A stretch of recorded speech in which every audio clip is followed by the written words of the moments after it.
after Ya'juj and Ma'juj, there shall be a period of luxury and peace, the likes of which this world has never seen since the beginning of time. The amount of peace and luxury that will take place, our Prophet ﷺ mentioned that one romana, one grapefruit or one pomegranate will suffice an entire tribe. And one shank of lamb will be eaten by an entire subdivision of a city. In other words, the earth will give like never before. And in one version, it says that the snakes will play with the toddlers, and the lions and the wolves. The wolves will play with the lambs, for example. Right? These phrases are found.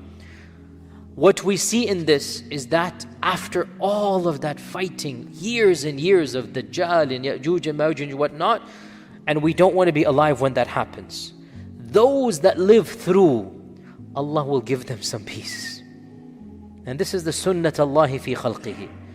Inna ma'al usri yusra. Fa inna ma'al usri yusra and inna ma'al usri yusra. This is the sunnah of Allah. Those people that saw the worst of the worst, and we do not want to be amongst them. We should seek refuge in Allah from living to see Dajjal. Na'udhu billahi min fitnati Dajjal. We don't want to be around when Dajjal comes. We don't want to be here. But if those people that are here, and they manage to eke through those years of turmoil and trial, that generation, then they shall be blessed like no other generation has been blessed since the beginning of time. How long will this time frame be? Some ahadith mention 7 years. And are these 7 years or another? Allah knows best. But there will be a few years. And this is proven by our Prophet ﷺ saying, Wallahi, he gave a qasam to Allah. You shall perform Hajj and Umrah to the Kaaba even after Ya'juj and Ma'juj. That's these years now.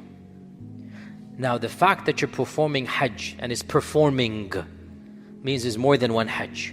For a few years, there shall be peace in this world.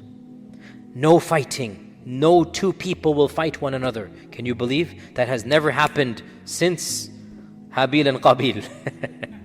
Has never happened. But Allah will bless those people when they have seen how evil war is. For those years, no two people will ever have an argument. Khalas.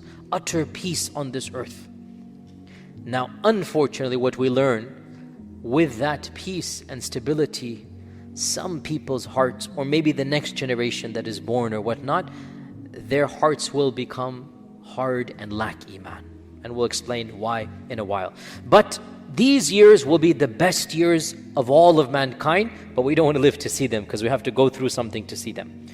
And eventually, something will happen. Isa will either die or whatnot, or Mahdi will die. We don't know when, by the way. And by the way, there are legends found that Isa, we can say sallallahu alaihi wasallam for Isa, we can say rahimahullah ta'ala. All of this is allowed for Isa and for any righteous person, by the way.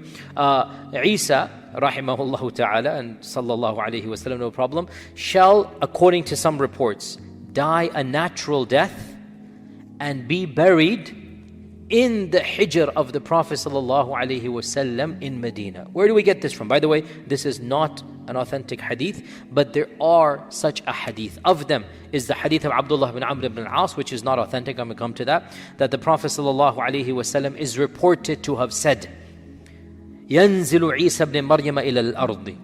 Isa will come down to this earth. فَيَتَزَوَّجْ. He will get married. وَيُولَدُ لَهُ. And children will be born to him.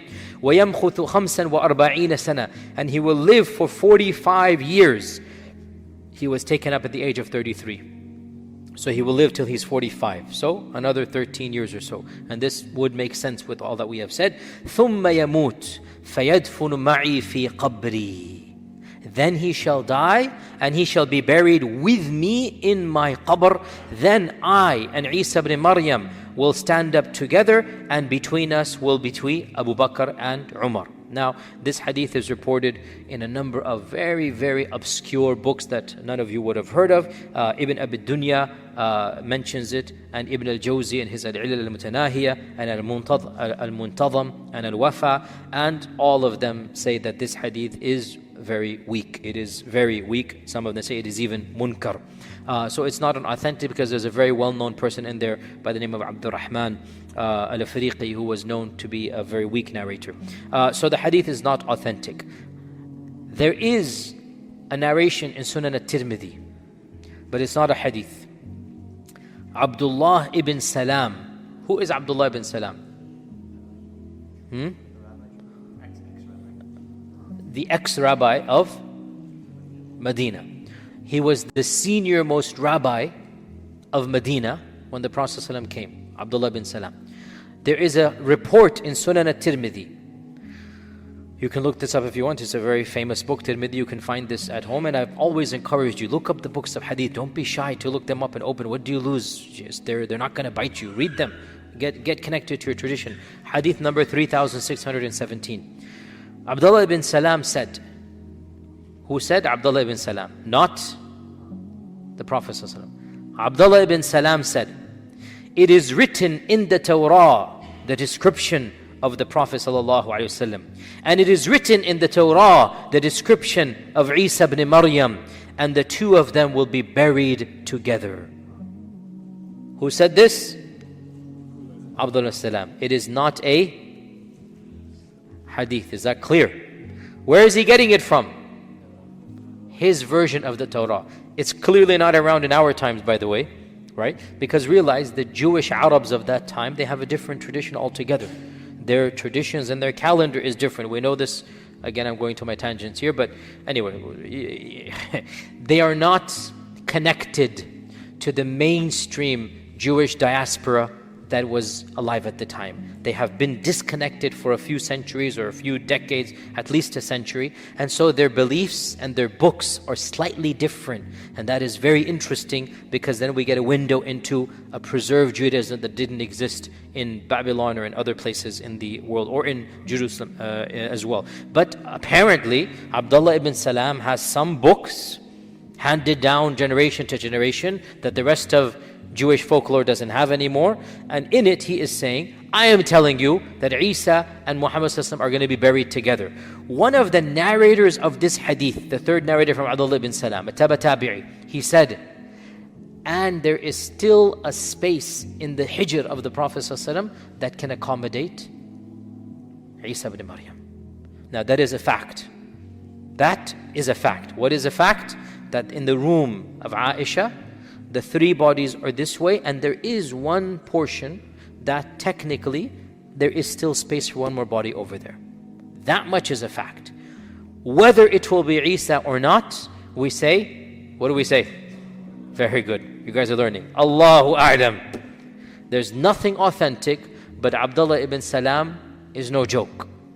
He is the chief rabbi, and he is saying, I'm telling you the two will be buried together. So Allah knows best. So perhaps Isa will die a natural death, and perhaps he will be buried in Medina, or perhaps that is not going to happen. Now what's going to happen with the followers of Isa, the righteous Muslims? This is where the end of times, the actual end of times begins. And it will begin with a very peaceful ending. What is that peaceful ending? Sahih Muslim reports from Abu Hurairah that the Prophet ﷺ said, Allah will send a wind from Yemen that is softer than silk, that shall not leave anyone that has an ounce of iman in his heart, except that he shall pass away. Peaceful death. Hadith is in Sahih Muslim. A wind will come from Yemen, beautiful, fragrance, sweet. It will be gentler than silk. And when the people smell it, if they have iman, they will die a peaceful and natural death.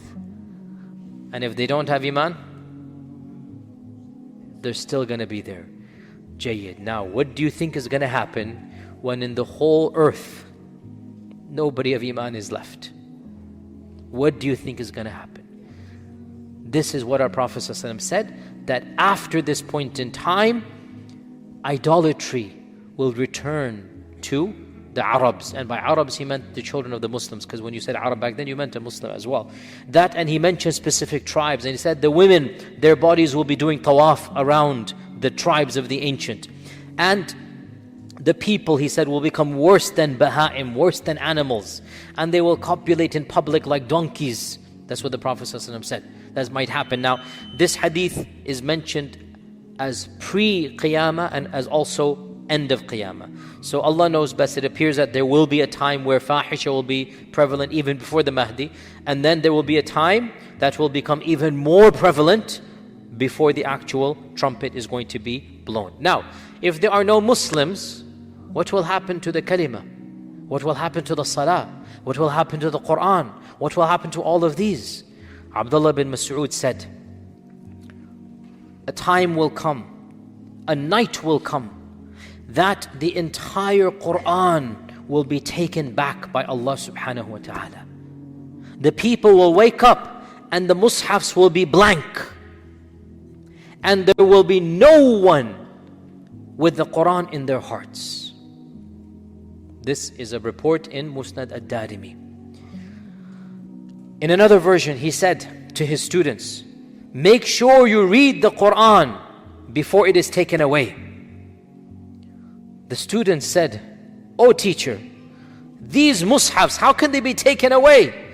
And us huffaz, how can it be taken away?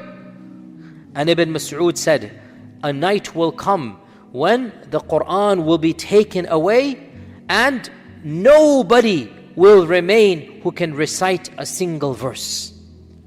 And they will even forget La ilaha illallah. And they will speak the speech of jahiliyyah. Means they're going to talk the fahisha, vulgarity, evil stuff. And this is when Allah Azza wa Jalla's statement, وَإِذَا وَقَعَ الْقَوْلُ عَلَيْهِمْ أَخْرَجْنَا لَهُمْ دَابَّةً مِّنَ الْأَرْضِ تُكَلِّمُهُمْ النَّاسَ كَانُوا بِآيَاتِنَا يُوقِنُونَ. This is Surah An-Naml verse 82. This is when this statement is going to happen. What is this statement? It talks about the beast. And we'll talk about the beast inshallah. Definitely not today. We're going to get to that inshallah in our next class, inshallah, the next Wednesday inshallah. In another version, Ibn Mas'ud said that the Quran will be taken away in one night, and not a single verse will be left in the qalb of any servant, and not a single mushaf will remain with the speech on it, and the people will wake up like animals. Now, it is pretty obvious, therefore, that you put the previous hadith and this one together. The day that wind blows is the day the Quran will be forgotten. Not forgotten, but gone. And even those that had memorized some surahs or verses, but they weren't mu'mins, they will wake up the next day and they will remember nothing. And the physical printed mushafs, they will become empty. Nothing will be there. What will happen to the kalima? Sahih Muslim, Anas ibn Malik said that the Prophet ﷺ said, لا تقوم الساعة حتى لا يقال في الأرض الله الله. This is Sahih Muslim. Qiyamah will not take place. Qiyamah will not take place until no one says on this earth, Allah, Allah. Think about that. This is a hadith in Sahih Muslim. Qiyamah will not take place until nobody says Allah. Is gone. Wal-'iyadhu billah. When will that happen? Obviously after the wind comes.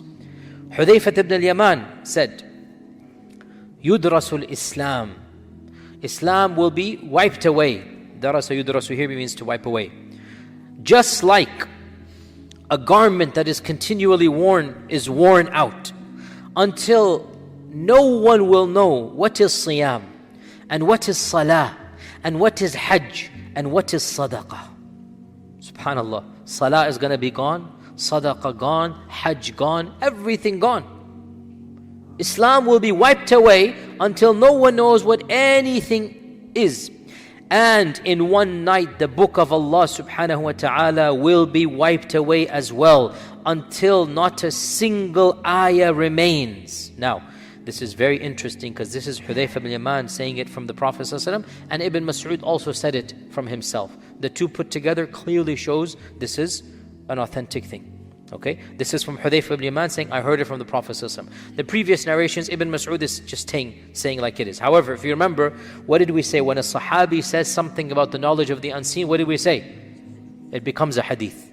When a Sahabi says something about knowledge of the unseen, this is Ibn Mas'ud describing Judgment Day. Automatically it gets a free upgrade to a hadith, as we said. Because how does he know Judgment Day? What does he know about? How does he know to, unless it comes from the Prophet ﷺ? So Hudayfa said, and a night will come where the whole Quran will be taken away, and there shall be remaining a small group of people.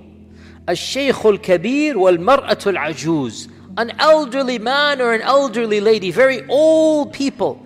And they will reminisce and they will say, we remember our forefathers saying, La ilaha illallah, but we don't know what it means. So we also will just say it like they said it.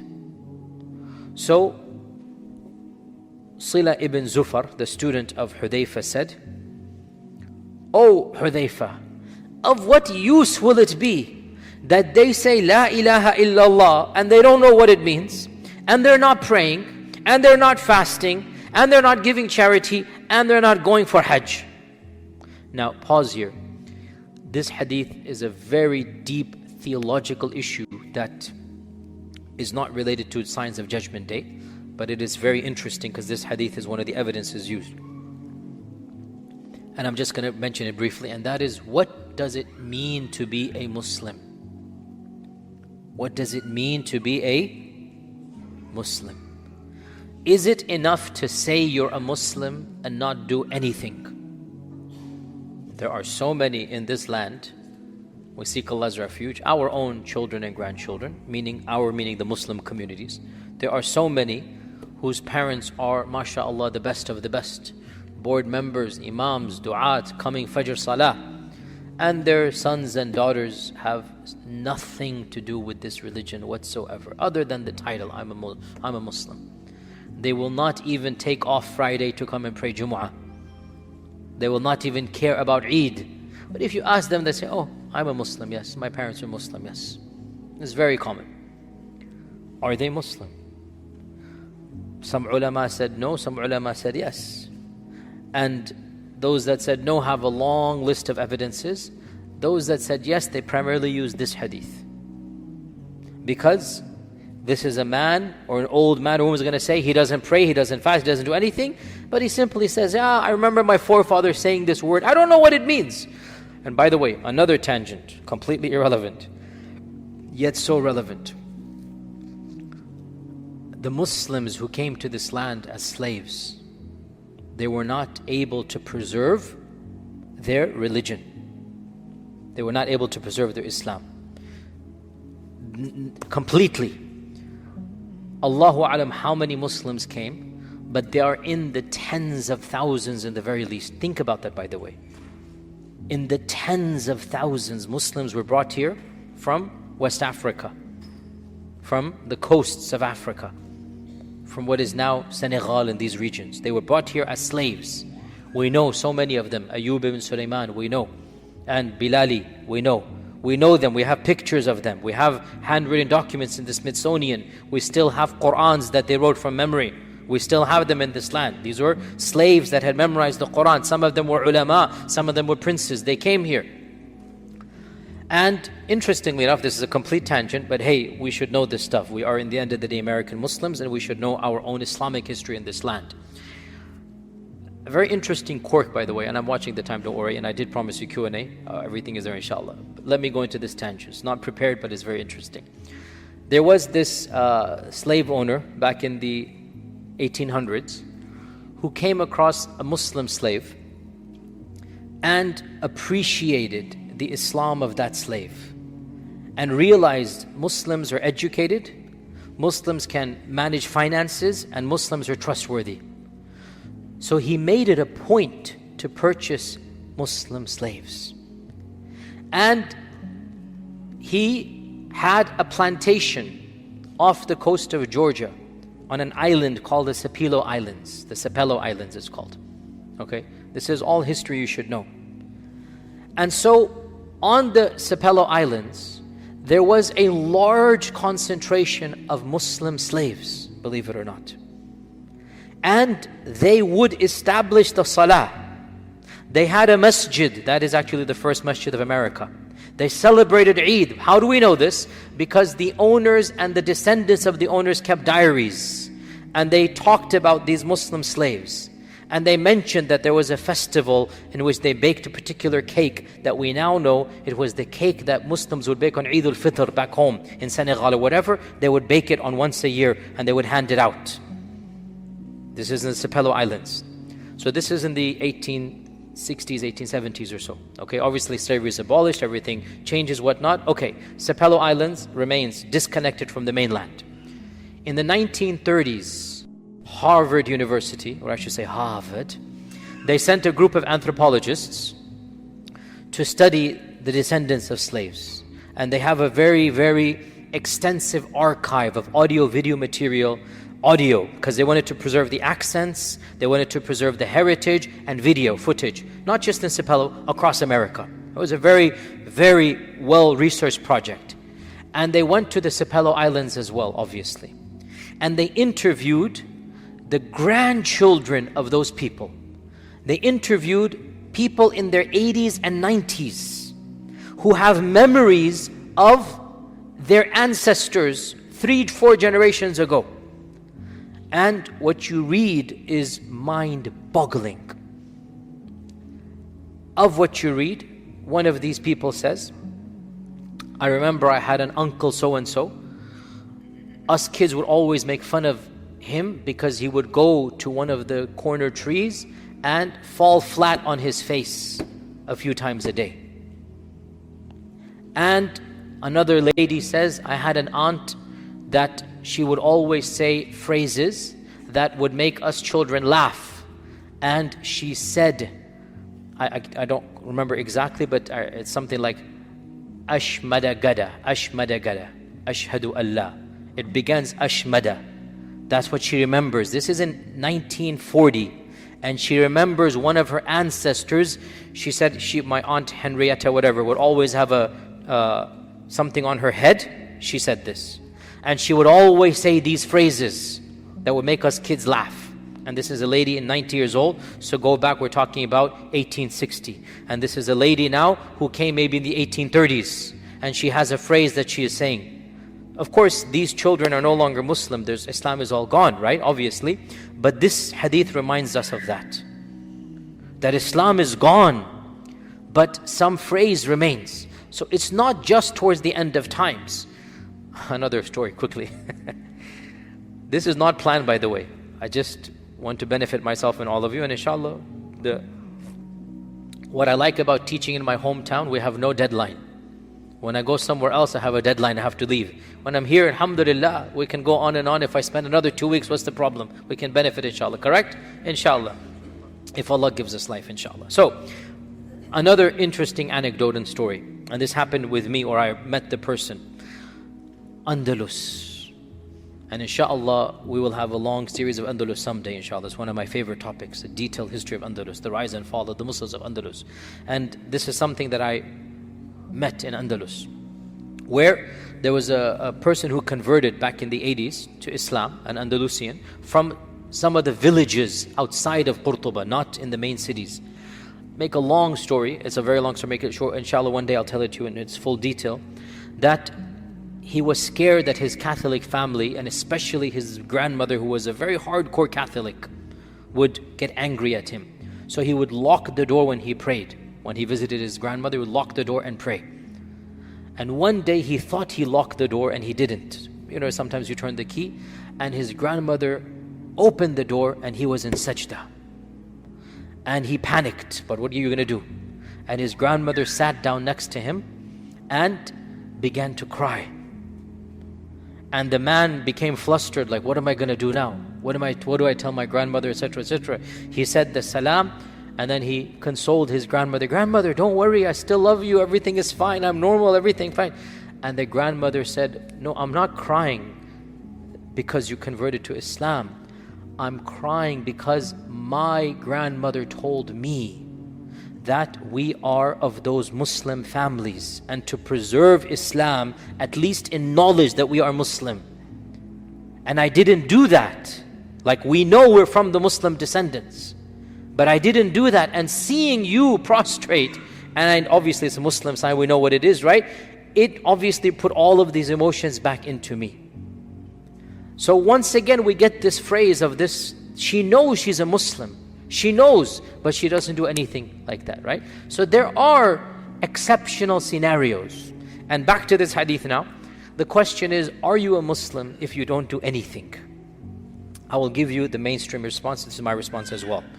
The general rule is that if you're living in a land of Islam, or in a land where Islam can be practiced, and you refuse to lower your head in sajda even once, and you refuse to fast even once, and you refuse to do anything of Islam, then mere self-identification does not make you a Muslim.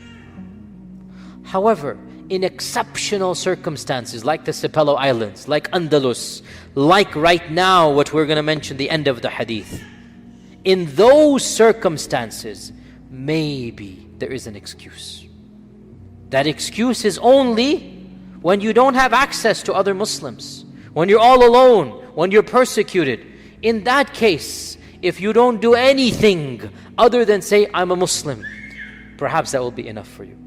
And this is proven in this hadith. And now we come back to this hadith, and then we'll pause for today, inshallah ta'ala, and give you at least 6 minutes for Q&A, inshallah. Hudayfa said, a time will come when the Quran will be lifted up, nobody will pray, nobody will fast, nobody will do this. His student said, of what use is to say the kalima without doing any of these things?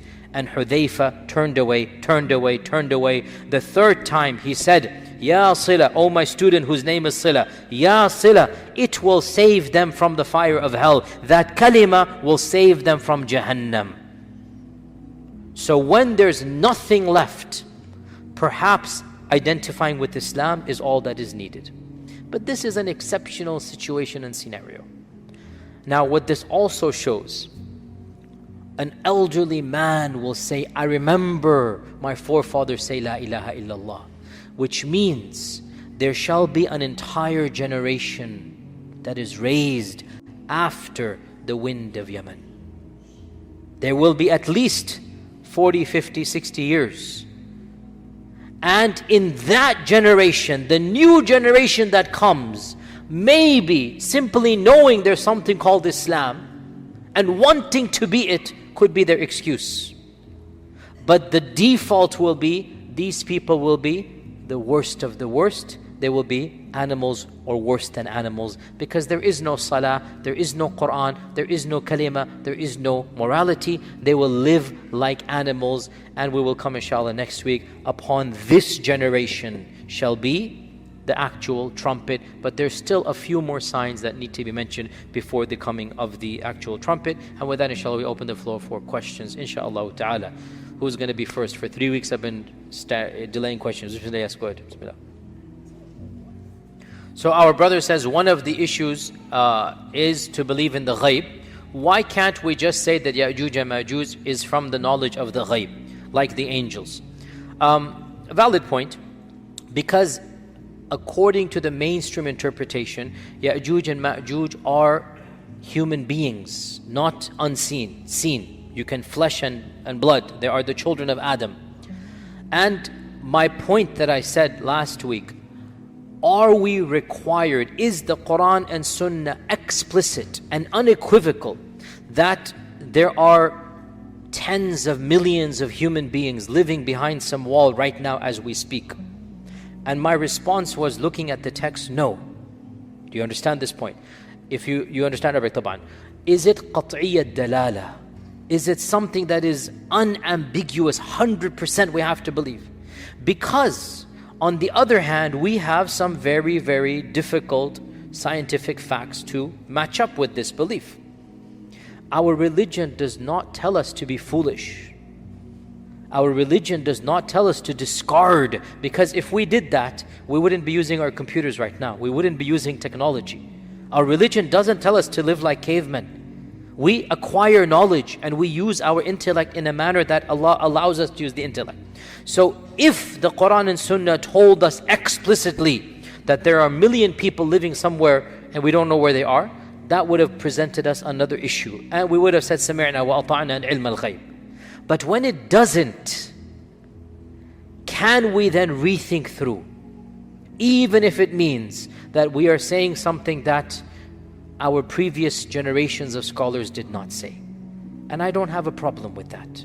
And that's what I posited. Now, if you wish to believe what most of classical and medieval Islamic history believed, I don't have a problem with that. Like I said, what can I say? That's your belief. Exactly the point. I agree with you. The brother said, now we know that that opinion cannot be true. Where did you get this from?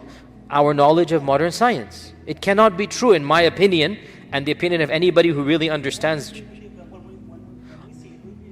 That's exactly what I said last week. Were you here last week? That's exactly what I said. It is ghaib, but at the same time, when our young men and women come and challenge us, what do we do with this? We have to present an interpretation. I could be wrong. And when it happens, we will see. I don't want to see it. You guys tell me if I'm right or wrong in the akhirah. I don't want to see when that happens. But I'm trying to preserve the iman of our youth in this interpretation. That's my goal. Sisters, any questions? Going once, going twice. Back to the brothers. Bismillah, go ahead. Go ahead. Yes, I did go over it in a lot of detail. If you can listen to my lectures online, inshallah. Go ahead, yeah. Yes, we went over this. Imam Mahdi is from the descendants of the Prophet ﷺ, and we would say he's from Hassan's descendants, not Hussein's. Sisters, anyone try? Sisters. Back again to the brothers. Yes, go ahead, yes. We don't know. How many signs were told by Isa, we do not know. Because the Prophet ﷺ said, then the conversation continued until it came to this. What did happen, we do not know. Okay? Back to the brothers. Yes, go ahead. Sallallahu Alaihi Wasallam. So our brother says that the signs don't seem to mention the world of the jinn. Will they also witness all of these things? Obviously, when this world comes to an end, the jinn will also come to an end in this world. So yes, the signs are the same for us and them.